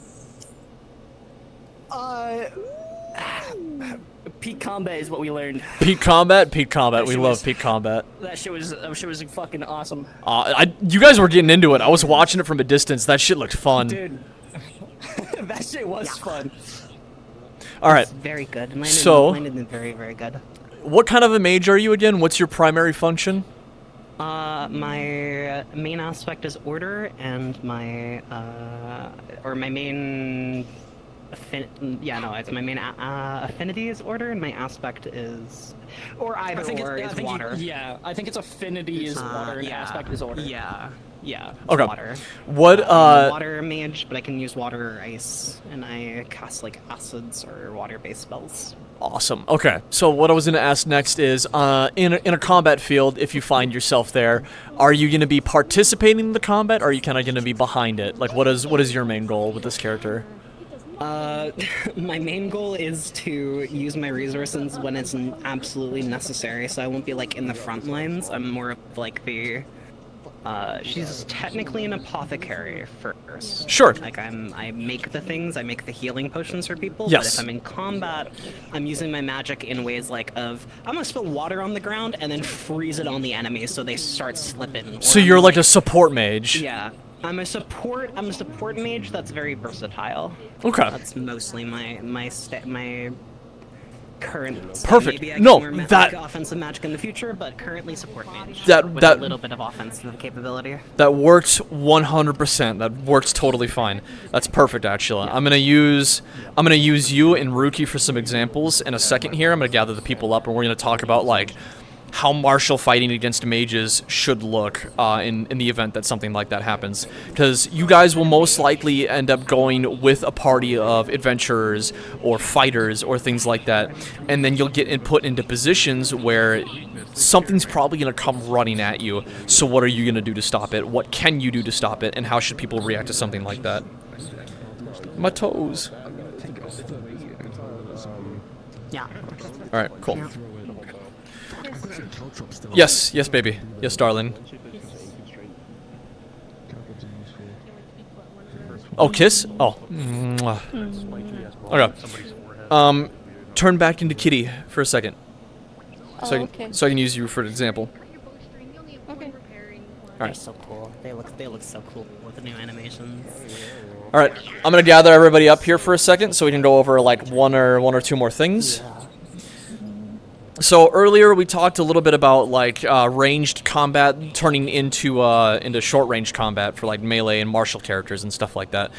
We did so eloquently with Happy over here with their archer character. They were happy to provide and kind of show what that might look like. One thing that we didn't really get to touch up a whole lot on was the fact of like, how would you as a martial character interact with someone who's primarily a mage when their whole thing isn't fighting with a weapon? Their whole thing is casting magic, supporting their frontliners, or even having offensive spells themselves. What do you do against someone that utilizes magic? Yeah, go ahead, Navo. Do you want me to change into that? Do you have a magic avatar that you can use? Yeah. Sure, go ahead. Okay. Hopefully I don't kill nobody. Let's not kill yourself. Let's avoid that. Yeah. So, in the world of Threnovar, for the most part, everyone is somewhat tied to magic in a way. Not everyone can cast it, but they're sort of aligned with it. Magically inclined. They're magically inclined. The mana. Yep. Everyone has mana to some degree. Whether or not they can use it is entirely up to you and your character. Most people are more in tune with it. For example, characters like Callie over here, or Incog's character with their water mage. They're capable of doing things to either support their friends in the heat of battle, or even use some offensive spells to defend themselves. Now, if you get to a point as a martial character when you're in their face, especially like, you know, someone like me, for example, or if you're playing an NPC, and your whole goal, you've gotten past the frontliners, you're now face to face with one of their mages, what do you do to make yourself, still a threat, but not be as oppressive when fighting someone as a mage?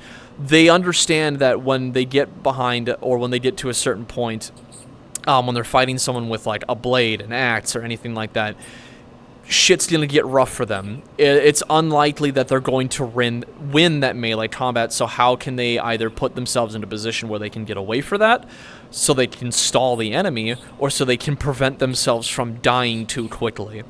And one thing, as someone who doesn't want to kill them right away, because again, we want to try to avoid doing the whole coup de grace thing and killing someone way too fast, because that just doesn't really tell the story.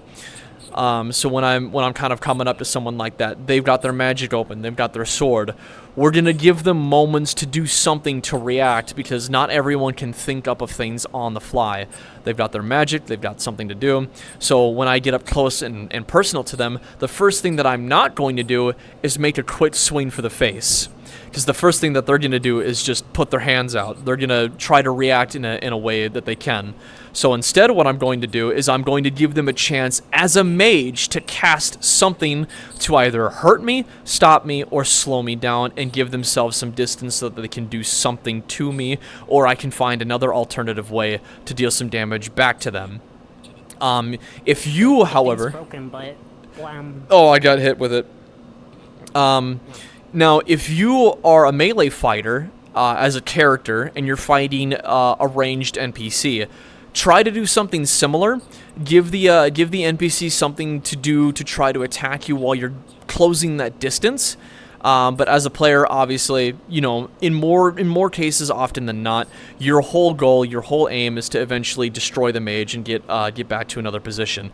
People who are backliners, like assassins or quick fighters and dexterous fighters, your goal is to take out the backliners in the first place.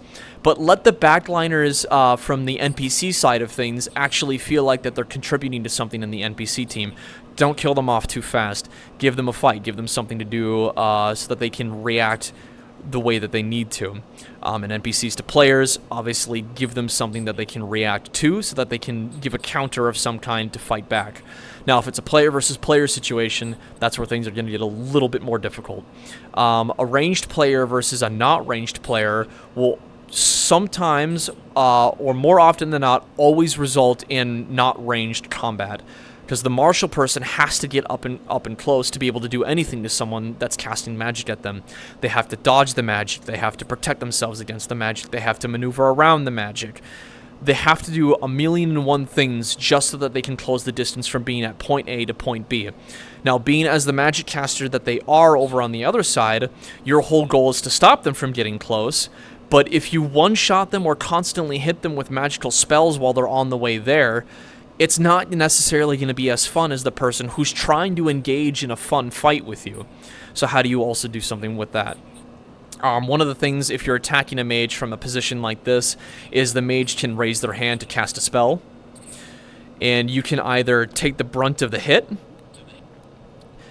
So if you want to sling it at me, all right, I'm taking the hit. Yeah, it's broken. I take the hit. It's acid, right? My skin's burning. My armor is kind of melting together. It hurts like a son of a bitch. I take the blast. I try to shake it off, and I look for another alternative angle. The other option is to act like I'm about to take the blast, but dodge out of the way and move closer into another position. But telegraph what you're doing, so when you make the dodge, you give them a second and a period to show where your weapon is. They can see the weapon, they know where it's going, they know what you're doing with it, and much like earlier with someone who's running, they can they can either dodge out of the way, or they can do something to either block or parry it. Please don't actually dive out of the way unless you know for certain you're not going to hit anything on your way down. For the love of God, I don't need to hear about someone chipping a tooth, breaking a wrist, or scraping open their fucking knee for roleplay. It's not worth it, dog. It's just not. Nothing's more embarrassing than having to take the headset off in the middle of a combat encounter. But Locust, what if I want to look really cool and flammable Die! on my desk? Go ahead, Nalva. You had something you want to say? Oh no, they said it for me. Oh, they said it for you? Perfect. Okay. So, when it's two players, a mage character and a not mage character fighting, both of you have to keep the RP etiquette idea in mind. What can I do that still makes me engage in the fight while not removing the fight from the person that I'm currently fighting? Mages, miss your spells. Hit the area next to them. Hit something that's not nearly as important. Give them something to react to instead of constantly taking the hits and damage. Same thing with someone who's using a bow and arrow. Fire the arrows at them. Chink them off the armor. Stick them somewhere that's less important, but gives them something to react to, you know? Make sure that they feel like they're being put under pressure at a range until they get up and close and personal. I think one of the best things that I can think of right now at the top of my head is once they close that distance, when I talked about earlier when you give them a good hit, if they take the hit, let them receive the hit and then give them an opportunity to either push you back or push themselves at a greater distance so you guys can start that whole flow and ebb and flow situation again.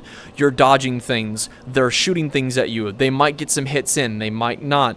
Don't always aim for the kill shot with your magic. Make yourself imposing if you have to, but give them room to breathe as much as they're going to give you room to breathe. As long as you respect the other person in the confrontation, everyone should have fun at the end of the fight, no matter what.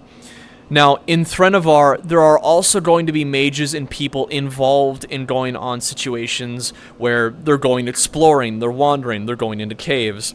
But not all of these people are always going to be 100% combat capable, and not everyone can react to certain ways that other people, like combat characters, typically can. So, for example, Ruki's character and Fortsy's character, they don't really have any weapons on them. Their whole primary goal is to be with the party but stay out of combat. They don't have close range weapons to a certain point. I'm making a point here. Shut up. Their primary function is something that I'm. What's your weapon? Called whimsy. Okay, we're gonna. No, I'm gonna show you. What's your whimsy? Threaten me. Threaten me. I'm gonna turn you into a rug. Oh my gosh. Is it for you to wear on your head so you feel like you have hair? Damn. That's what we call vicious mockery. Yeah. So how do you as a martial character react to vicious mockery? Well, what vicious mockery is, for those of you that don't know, it hurts your head and it pisses you off. its entire goal is to make you lose your edge and make you focus on whatever you were currently, or to lose focus in whatever you currently were focusing on in the first place. Vicious Mockery's main intention is to just enrage you, to tick you off, to make you lose your focus, to make you lose your edge. You'll start slipping, you'll start wildly swinging instead of being a lot more refined. You'll leave yourself more open because your goal no longer is to protect yourself, it's to shut that fucking thing up. Because I hate it. Not really, I love you, I'm sorry. That's not at all That's not what your mom said last night. Damn. I might have to quit my career, guys. I might have to stop it here. I think it's an 07. I think it's what effect will this have on LeBron's legacy? Anyway, otherwise there's characters and sometimes even role players like Rookie that can't always participate in fast-paced or harsh combat all the time. They'll have tools necessary along with them to kind of protect themselves if they need to. They can cast magic. Their character's primary function is a healer. If you see them take out a sword, they're going to do their best. If you see their movements are a little slow and they're not going to be nearly as hefty as somebody else's, or if someone's just new to roleplay, give them a chance to be able to do some of the things that they want to do. Give them some etiquette. Let them have some breathing room. I mean, not everyone's going to be the fucking adrenaline junkies that a majority of us here right now currently are. We love the fight. We love feeling like we're in the action. We love making our muscles do something. We love sweating. It's our whole thing. Yes. Turn around. Stone, go ahead.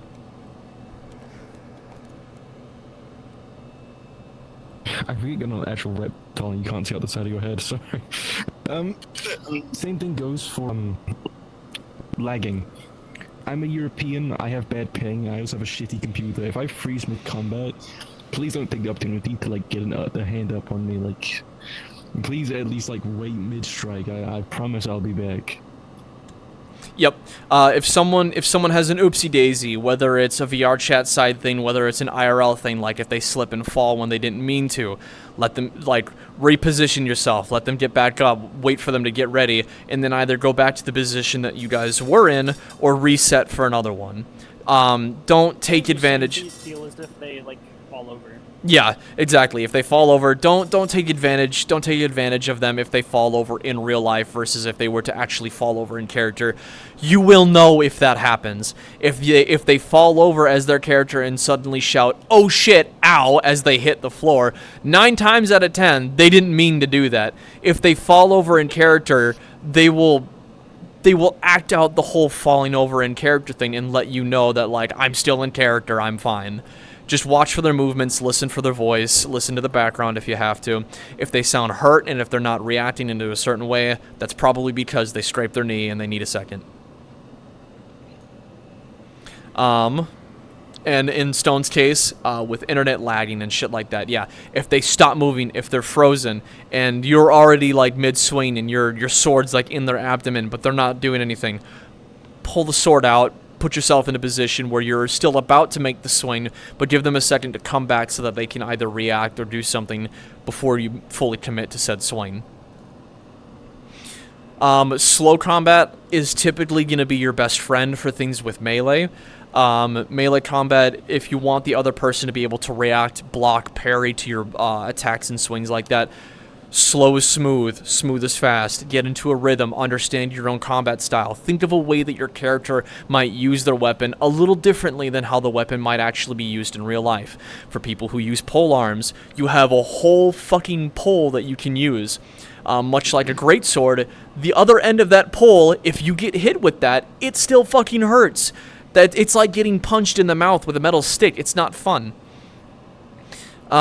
With great swords and great axes, or, you know, great swords just in general, if you take the weapon out, which I'm attempting to do but failing miserably, if you take the weapon out, there's a whole fun thing called half-swording, grabbing the other side of your blade, using it to either thrust, block, and parry, or to even maneuver yourself into different positions while controlling the blade. It is incredibly effective. It changes how your weapon acts, because now you have a point and a solid point, and you have a position in the middle that you can do a myriad of different things. However, this does reduce your range. So keep that in mind whenever you're switching stances. Try to give yourself fun little animations, give yourself some wide movements, breathe some character into your character. Kind of show the world how they act, how they persist, how they make themselves known on a battlefield. For characters that are big, make yourselves look bulky. Hulk yourselves down, give yourself some big steps if you have to. Like I was talking about earlier with the heft of the greatsword. Make the weapon look like it has weight. Put your weight into your weapon. 9 times out of 10, it will look fucking fantastic. For people with shields, sometimes doing a good wind-up before hitting a smack feels great. Ducking in and pushing forward looks even better. Sometimes a quick whap is all you need, but if it's a quick one, it's a quick one. If you really want to sell the fact that you're doing a big hit, give it big motion. Big motion is a big hit.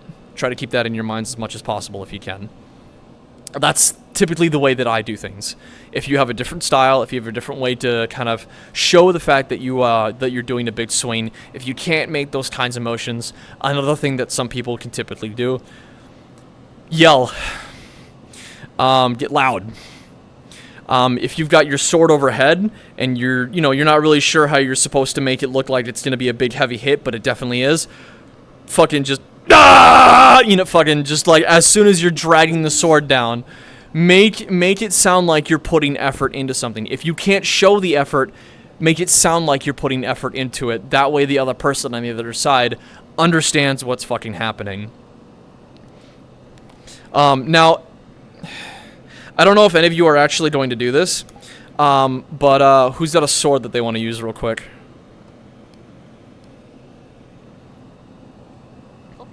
I'll do it. Come here, Nava. Okay. So, broaching back up on the subject of parrying again, go ahead and make a swing at me. If I see any of you do that, if I see any of you do a Dark Souls parry with your bare fucking hand against a blade, I will find where you live and rip out your spine with my bare hands. On the other hand, if you have a shield, or if you have a gauntlet that can do the same thing, if you're wearing a gauntlet, use the gauntlet. Don't use your bare fucking hand. Use your gauntlet. If you have a shield, the shield is the exact same thing.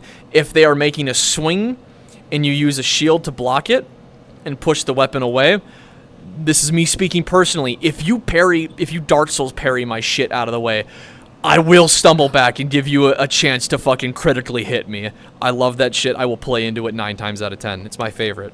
Likewise, I don't expect anybody else to actually do it, but if you do, I will take it and I will make it fucking hurt. Alright. It is currently 10:05. We've been going about this for about an hour and a half. Sorry, 10:05 my time. You all live in different time zones, obviously.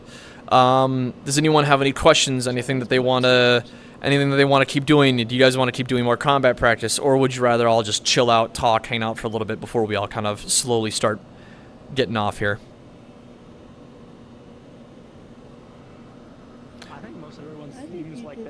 No, no one's speaking up. All right, so I will say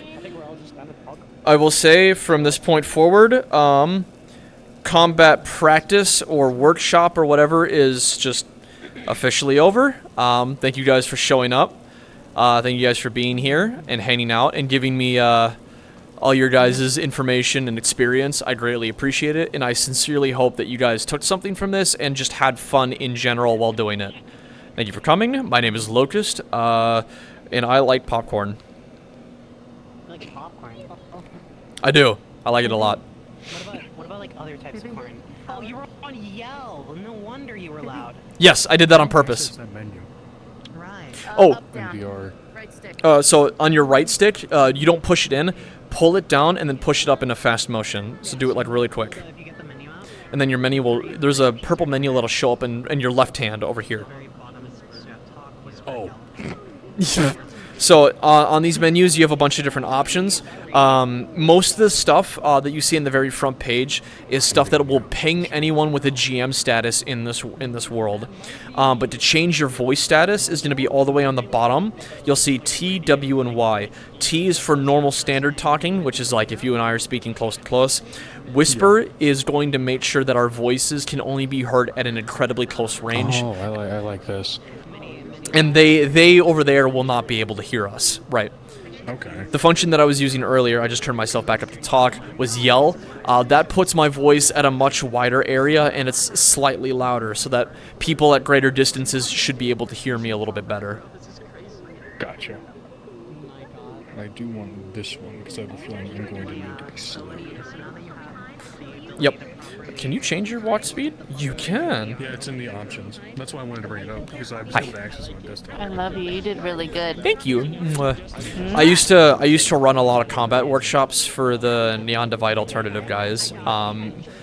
I never really did any of them for Wardens, but I used to run combat workshops for smaller role plays and other areas and stuff, so I'm used to talking to groups of people and kind of... Sorry, I'm bragging a little. I don't mean to. No, you did really good. Thank you, thank you. Proud of you. Boop. Thank you, honey. I hope you had a good time. I did. Now, I also understand that, you know, we had a very small group here. So everything that we talked about here, I hope will end getting spread in the long run. Mm-hmm. But who knows, right? So, Mm-hmm. boop. I also did record this. I'm still streaming it as well. Oh fuck. Look us out here doing God's work. Thank you, Grox. Grox is giving me shit. He gave me 100 bits and he re-fucking subscribed to me. I'm gonna kill Grox. Oh, everyone, Captain Helios, your god says hello. And that god has been watching. It does. Cool ass weapon. Just spread the VOD, Locust. It's that easy. God loves you. They also want to put you through hell. Not in here, they don't! I got a detriment that says other. That's awesome. I love that. Cool. Alright, well, I'm glad everybody had a good time for the most part. Yeah, it's fun for everybody who's here. Yeah, cool. I'm Landon. Just gonna go check out the basement. There's a basement. Oh, now people are just gonna wander the map. Yeah, probably. Did you have a good time, Stone? Yep. I love combat. I fucking hate fighting with guns. I miss fantasy fighting. Yeah. See, It's good shit. I love both because I'm a huge Milsim nerd and I love fantasy and swords and shit. So I'm fucked 3 ways from Sunday. I can't do gun combat very well. I prefer having. I get it. I get it. I missed my hook swords though. I might get them back at some point. Hook swords are awesome. Dude, the Chinese hook swords are fucking sick. I love those things. Those are like my main weapons for a very long time.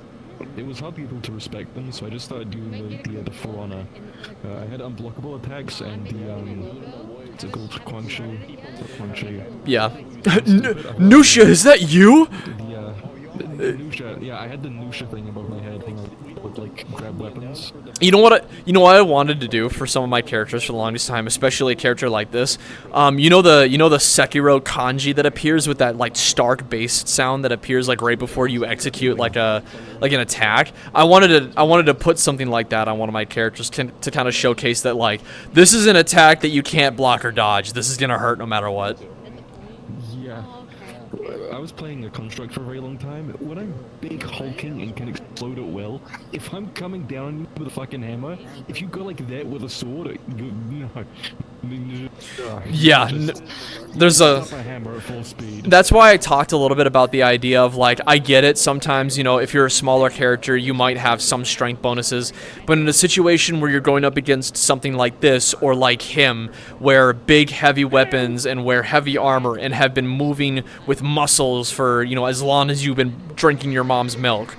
When you swing something down like that on someone who's a lot shorter than you and they have a weapon that's not necessarily as sturdy as yours, I'm sorry, but that weapon is either getting damaged and you're getting hurt, or that weapon is getting broken and you're getting hurt.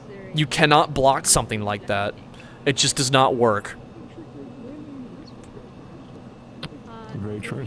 But a lot of the times people also don't, in the heat of the moment, they also don't really recognize or remember that fact either. So they think that just like, they freeze up, you know, they do the whole blocking motion, they don't realize what they're supposed to do next, and they just kind of fucking sit there. I've done it.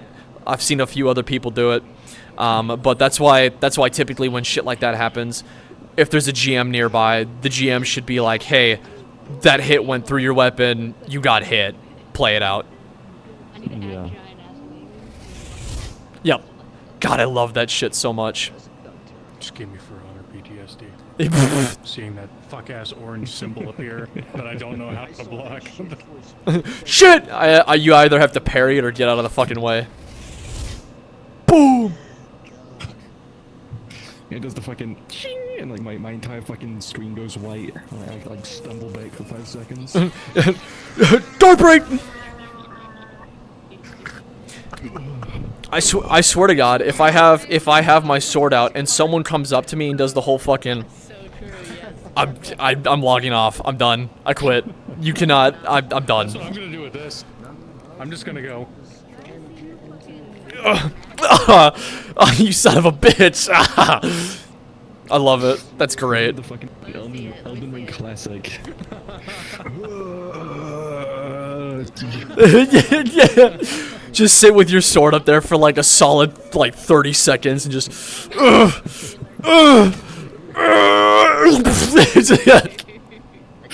It's like, God damn it! Yeah, I win. Gotta do my stun locked animation. One thing that I actually have been doing recently, especially with melee fight stuff, is straight up just feinting. So I'll make a motion to do one strike and then move in to do another. And it gets people. Dude, it gets people all the time. I swear. I mean, I've had not very many people. Not very many people are used to fainting. No. At all. No. True. Fainting is very effective. That's probably something people will either get used to or they will get used to. By force. Exactly. You do not have a choice. You do not have a say in this. You will learn.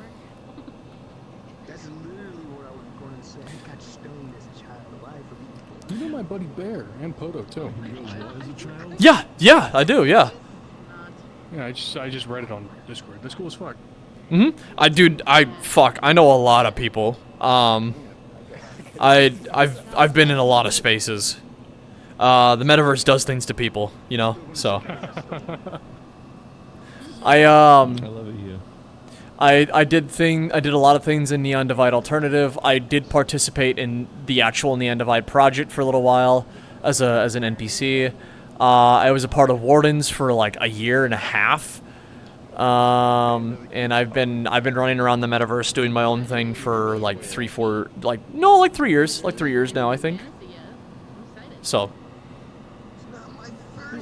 I've been meaning to ask, do you guys have like a list of like people who are in the guard? Are you in the guard? I'm not in the guard. I'm one of the blacksmiths. I might make a secondary character that is in the guard. But for example, they were just here. Landon Kale, the person that was, you know, kind of like the anime girl with the sword and the shield, that's your guard captain. That's your captain there. There are other guard individuals that I don't know off the top of my head. Jesmg, if you know who they are, they are. Yep, they're also one of the guards. Let's see. Jez is one of the guards. Landon is definitely a guard. You're one of the guards. Fucking. I thought Bear was the guard captain. Is Bear the guard captain? That's what he told me. So I'm proud of myself with what I've done. Oh, maybe he is. Maybe I lied. Yeah. It's part of the mainstay cast, so that's what I assume Then what was he was in the guard. What was Landon? Turn on music. Is Landon a noble? I'll have to ask when they get back. Fucking nobles.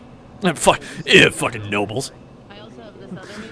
Look, man, I'm playing a character that just is a blacksmith and doesn't really care about anybody else. So if you come up to me and you're hiding from people and you're like, I need you to make this for me, and you give me like fucking 5 gold coins, I'll be like, dude, whatever. All right, hang on, I give need me. you to repair this while I lock myself in the back room until it's done. Easy. Get going. You better not be there when they show up, because I'm not gonna. 3 days later. Yeah, I'm not gonna stop them.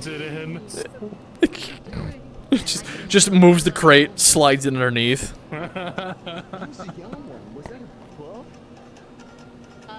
This is inspiration. Oh. I'm a bard. This is healing word, so I can heal somebody from far away. And this is Bane. This fucks you up. It doesn't hurt I'm you. being It just summoned makes because they you need more worse actors at for what my you're RP, doing. so I'm gonna head out. It was wonderful meeting you. Absolutely, brother. Have a good time. I hope to see you more. Yeah. Stupid. Enjoy yourself. I will. You're preemptively on this. I don't have. If I'm terrible at fighting, what does Bane do to me? It makes it even worse. I can't walk anymore. So Bane is supposed to. So Bane is supposed to give you like disadvantage on like strikes or like checks. Like if somebody is trying to like withstand something, like a save. I'll have to reread it, but I'm pretty sure it's either it makes you worse at saves and worse at striking, or worse at checks and worse at striking. It's like, I can imagine you do that, and I'm like, I'm gonna cut you, and I'm like a foot away. How did I not cut you? What the fuck? It basically just gives you like a tiny little curse of bad luck. Yes, exactly. Oh, it's bad luck. Okay. You get a pebble in your shoe, you trip on the way out, shit like that. Yeah. Yeah. I mean, You like, can call it Bane of luck. wait, like, are you talking about the vicious mockery right now, or a different spell? Bane. Oh, Bane, yeah, just divination. Fuck you. So you're gonna have a bad day. This is my Bane. Oh, ooh, I like that.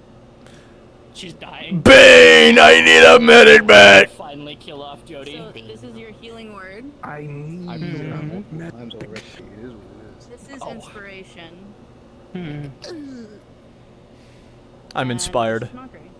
What did I just hear? What's that? Oh god. Vicious mockery. I'm a bit hungry. Oh, vicious mockery, yeah.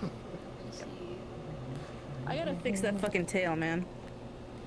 It does not like. That looks so good, dude. That's so cool. I spend so much time on it. Oh, Landon, are you guard captain? And someone's like, oh, No, I'm Bear guard is. lieutenant. You're guard lieutenant. That's what it was. Okay. You're second in command. I understand. Bear is guard captain.